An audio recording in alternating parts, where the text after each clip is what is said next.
Hey guys, thought I'd take a second to explain how to convert a .do to a .ba file just a little bit better than my previous video. In this case, we're going to start on we're using the virtual T emulator. We're going to start in there and we're going to create a document file by typing the name of the file to edit in the text app. Then we'll type a program in here. Just a few test lines here. Don't want to get you all too excited with some big old long program. But you just type it like normal. You can see when we're hitting the return key, it's putting the return marker in there so that the text file program knows that there is a carriage return at the end of every line. We'll go ahead and type that out. All right.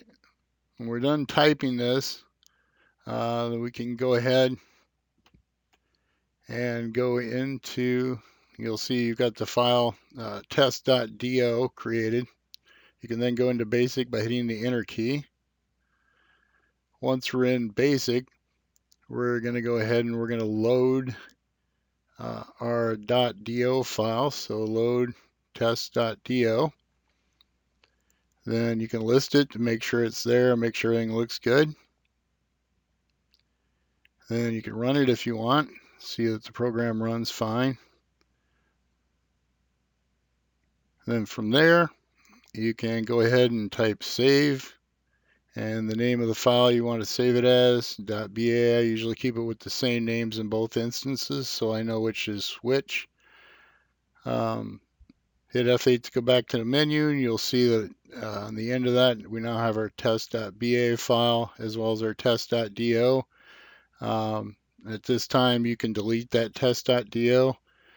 One of the issues that some people were having is on some of the .do programs, they were having it come up where it would stream all or put all the text together. It wasn't seeing the return lines. And I don't know if this is because the .do file was made in Notebook or some other text file program and it didn't have the same exact carriage return markers.